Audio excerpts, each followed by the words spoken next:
Hi everybody, I'm Shaun Marshall. I am the volunteer coordinator and part of the client services management team for the Ritter Center. And I had 13 service learning students this semester, so I just wanted to acknowledge everyone and say thank you for that.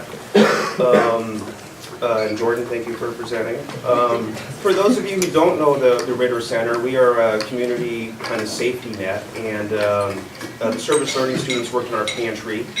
We feed 300 people every week. We don't cook food, but we serve groceries to people, and that's been pretty much 300 people every week since 2008.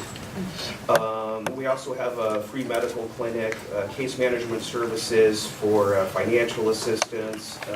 One thing the Ritter Center has that I really think is important is we do have private, professional one-on-one counseling and therapy for people. Part of our mission is not only to help people, but to get to the root cause of the problem and see if we could help mitigate or work on that. So that's one of the main things we do.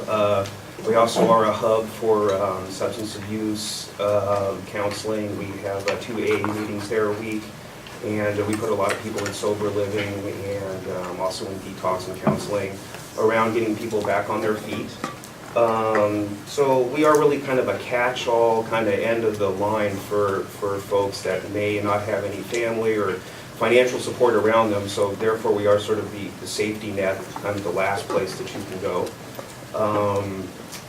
So that's sort of what the Ritter Center does if you don't know about us. I wasn't really going to talk about the Ritter Center, but we were on the front page of the IJ yesterday. One thing that's kind of ironic or interesting and that I think, through all of these organizations that you guys are doing service learning at, sometimes the organization itself needs some assistance from the public. And the Ritter Center has had a lot of community grassroots supports for what we do.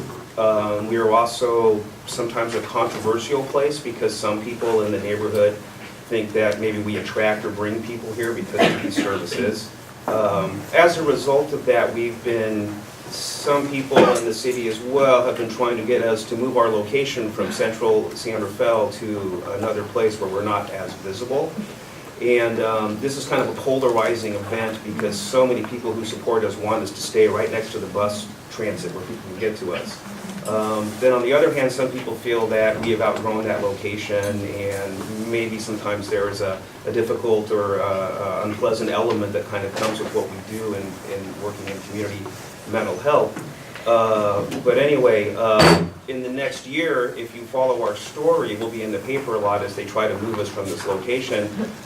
What I wanted to say on a positive note though, and much like service learning, is through the collaboration of organizations like St. Vincent's and Homeward Bound, Marine Community Clinics, City of San Rafael, even Dominican, is that we can only make this move in a positive way with the collaborative effort of everybody in the community, is the people that want us to move and the people that want us to stay where we are. And so it should be an interesting story to follow this year in how working in a city and providing these kind of services can sometimes cause a little controversy, and so we are going to be moving within that, but we wouldn't be able to do it without the collaborative nature of everybody involved, and that would be the City of San Rafael and the City Homeless Manager and the other partner agencies that we may move to another location with. So I think my point is that collaboration is really a huge part of this, and it seems to be what service learning is really all about, is collaborating with people and getting to see what's going on. So.